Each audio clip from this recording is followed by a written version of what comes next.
Hi, and welcome to our distress tolerance video on how to manage stress. In this video, we'll discuss what distress tolerance is, why it's important, and how to make it happen.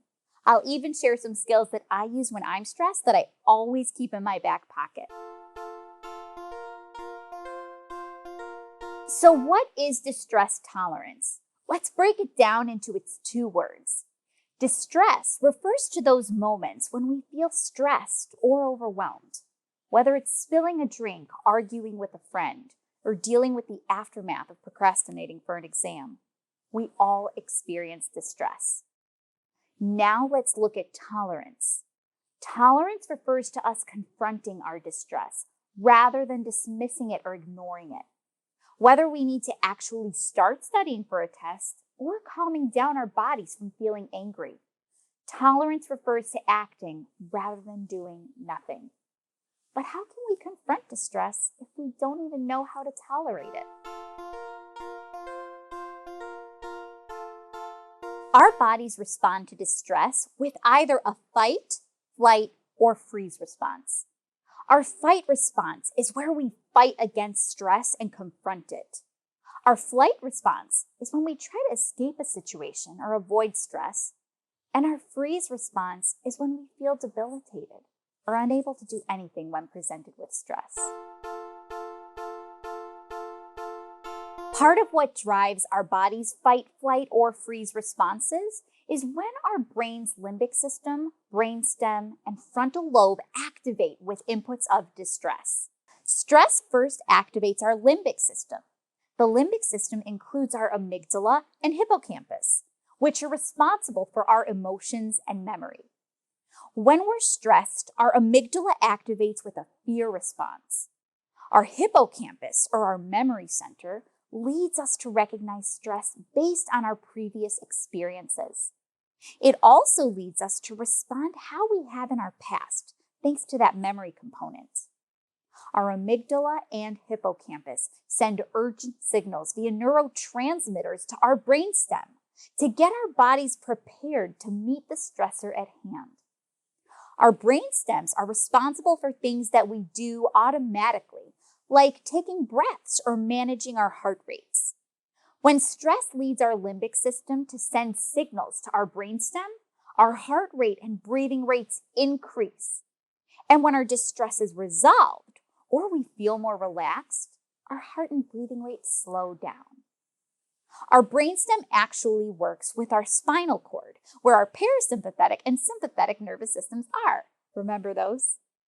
While these parts of our brain are more automatic, the frontal lobe of our brains houses our thoughts and problem-solving skills that we have to actively cultivate with our own tools and skills.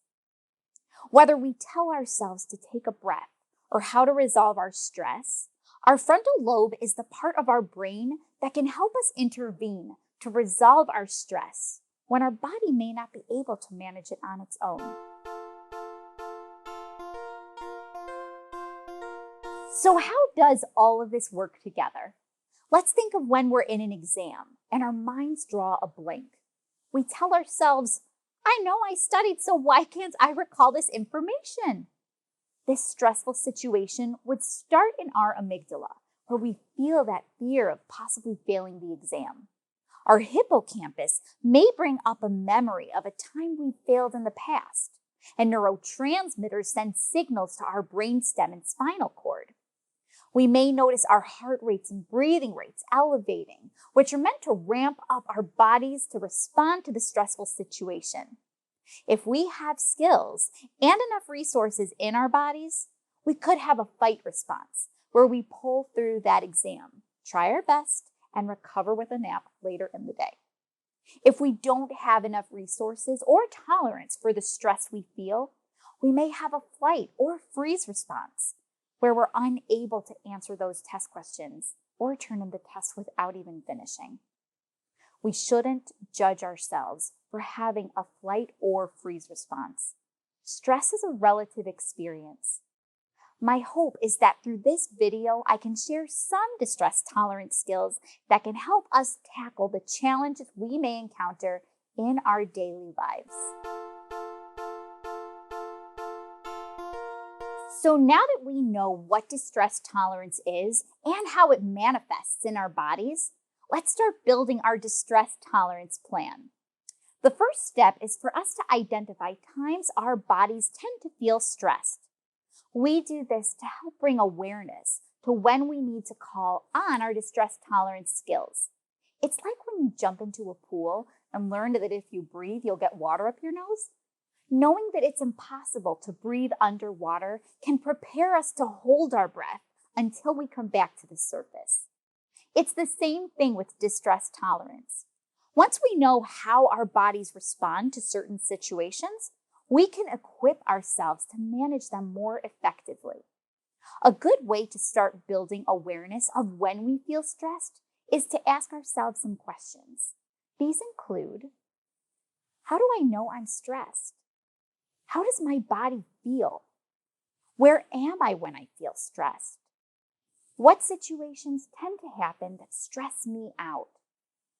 What time of day does this happen?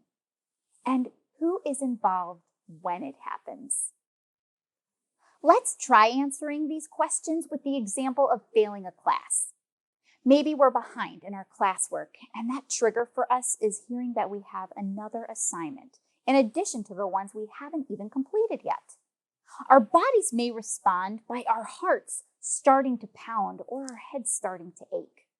We may think, here we go again, another assignment. Maybe we feel that pit in our stomach or our shortness of breath. We could get stressed in the same chair every day when our teacher shares the new homework assignments. It could happen in one class or it can happen in every class. And the person who plays a part in us feeling stressed could be the person getting the assignment or even ourselves. This is just one example. There could be other situations not related to school, like being at home, being around people that make us feel bad, and not getting enough sleep. That can all lead to feeling stressed throughout the day. Certain experiences may make us feel greater stress than others. Like if we're late to an appointment or a friend's house, our stress levels may not be as high as it would if we were failing out of school. Understanding these situations can build our awareness of what we need to do to meet the stress at hand. So look at your distress tolerance sheet and answer the warning signs section. Write down what situations bring you stress, what they feel like, and how you know you're stressed so you can prepare yourself to tolerate that moment.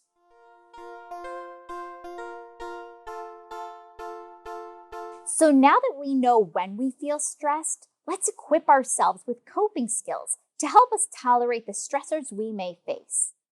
Coping skills are actions, thoughts, or things that we use that help us in stressful situations. Coping skills can be cognitive reframes, writing about the situation in a journal, engaging in exercise, deep breathing, smelling essential oils, thinking 4 happy thoughts for each negative, and setting boundaries by saying no. Take a second to think about what skills have worked for you in the past. If you can't think of any, take a look at our sheet in the resource section that has a list of possible coping skills that could work for you. Once you identify what does work, think about how you can apply it in your future.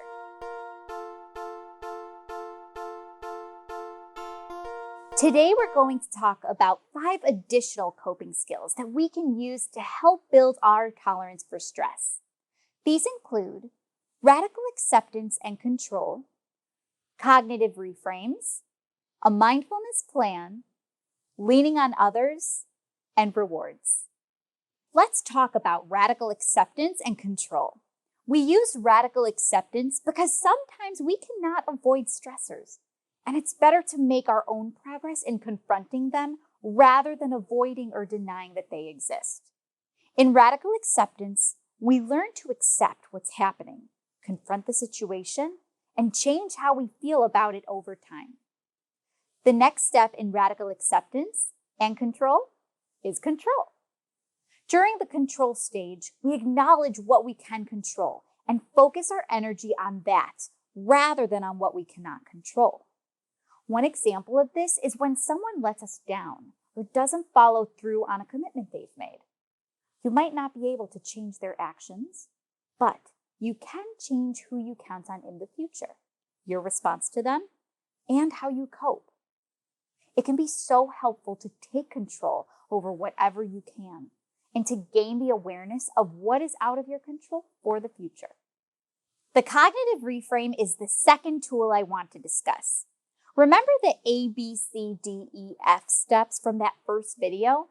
Well, we use these steps to guide us in changing our unhelpful thoughts to helpful ones. For example, when we get in an argument with a friend and feel rejected, we could somehow come to think, I'm a terrible person. I'm not enough. I don't deserve them. And this can make us sad and want to do nothing but sleep. Or maybe our thought is focused on how angry we are with them, and this can lead us to resentment, and fixating on our resentment gets us nowhere. A reframe for this thought is to consider both of our roles in that argument, since one person is rarely all right or all wrong. Let's ask ourselves what we could improve on and what we did that we're proud of. It's important to recognize what we do well, especially when we are so focused on what we do wrong. After all, we're only human. We can ask ourselves what we need from our friends so we can communicate our needs. We may tell ourselves, we both made mistakes and weren't wrong, and I know what I need to do to be the friend I want to be. Reframing this thought can reduce our stress by giving us steps we can take in validating our strengths. Use the distress tolerance sheet. Take a moment to reframe a thought that brings you some major stress. We mentioned mindfulness in the last video, so you may be familiar with it. Mindfulness is a great tool we can use to distract us from stressful moments if we need to reset our bodies or take a break from the stress at hand. When we're ready to confront our stress, we can use a mindful plan. A mindful plan includes intentionally planning for the stressful moment that will occur throughout our day. An example is when we wake up in the morning, we could identify what will bring us stress, how we know we're stressed, and what we can do to cope.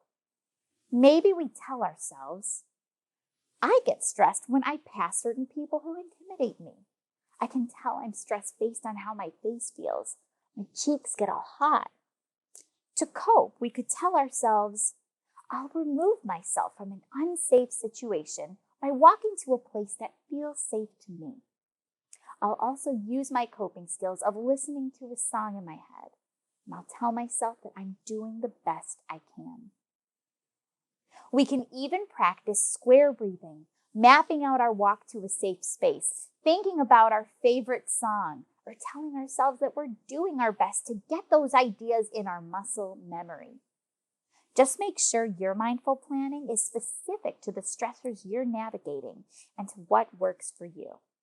You can also incorporate the techniques we reviewed in the mindfulness video as a coping skill. The next coping skill I want to share is when we can lean on others, or something I like to call social support. Social support is the idea that we have people in our lives who are both enjoyable to just spend time with and who we can go to when we feel stressed. In using social support as a coping skill, we tend to hope people in our lives can help us feel better, give us some information or feedback when it would be helpful, or maybe just sit quietly with us when we need someone there. People who we feel supported by can be anyone. Our friends, partners, family, teachers, school administrators, community leaders, therapists, and mentors. I often reach out to some of my friends and family for support. Sometimes I need to ask them for help solving problems. Other times, I just need them to tell me that things are going to be okay. Our social supports can be great distractions if we need a break from something that's stressing us out, where we do things that are not related to the stressor at all. It's okay to take a break from stress and enjoy what's good in life. And that can come from spending time with the people you enjoy spending time with. In thinking about who supports you and who you want to reach out to when you're stressed, it's important to consider a few things. First, Are the people you want support from available and willing to be there? When other people support you, especially your family and friends, it's often important to be there to support them too. Other people, like therapists, teachers, and school staff, can also be a part of your support network, but likely have specific days and times that they'll be able to provide support. While support from these individuals does not need to be reciprocated, it's always helpful to be gracious and appreciative when others share their time. It's important to know if the people you want to lean on can and will be physically and emotionally available when you need them to be. Check in with your supports to see if they can commit to supporting you. Think about who you lean on for support and who helps you cope. Write down their names on your distress tolerance sheet, how you can contact them, and what it is they do that makes you feel better. The last element we want to discuss is the idea of rewarding yourself when you successfully navigate stress. Rewarding yourself is when you get to experience something you like once you've met a set goal. Some people reward themselves with praise when their coping skills work. Other rewards can be taking time to enjoy social media, TV, or a stretch break. People can enjoy fun snacks, a favorite dinner, a manicure, or spending time outside. We're wired as people to want to do things when we're reinforced or rewarded. This means that if you reward yourself when you successfully use a coping skill, you may feel motivated to use it more often. So how do you know when you've earned a reward? You can tell you've earned a reward when your stress begins to feel manageable and bearable. So when you feel better, give yourself a reward. On your distress tolerance sheet, write down some rewards that you want to give yourself when you successfully manage your own stress. Now that we've gone over the tools that we can use for distress tolerance, let's recap what we've learned. First, accept what's happening and identify what we can control while accepting what we cannot. Second, practice reframing our thoughts and prepare cognitive reframes for stressors we may encounter. Third, lean on others who can help us feel better. Fourth, create a mindfulness plan for distress tolerance and review it every morning and use some of the mindfulness skills from our last video. Fifth, reward yourself when you relieve your stress, and eventually managing your stress will become the reward in and of itself. There are lots of moving parts to managing your stress. It's okay if you don't get this all right off the bat. Identify what skills work for you, and eventually you'll piece them all together. If you take it one step at a time and give yourself the permission to not get it right immediately, then you're giving yourself the permission to try and make this work for you. After all, you are worth all this hard work that you're committing to putting in. After enough practice, you'll be amazed at how possible it is to manage your distress and achieve higher distress tolerance. Try using the distress tolerance sheet to guide your reflection of when you feel stressed and to identify what coping skills could work for you. Write out a plan for each step. Try to use your plan in stressful situations before you get too stressed. Take it one step at a time, and eventually, managing your stress won't be so stressful. Be proud of the difficult things you manage every day. Life isn't easy, and you've already made it this far, tackling challenges one by one. Hopefully, you can take some of these tools from this video and add them to your distress tolerance toolkit. I'm Dr. Kipperman, and thank you for tuning in today. And here's to you for taking time to develop a distress tolerance plan that works for you.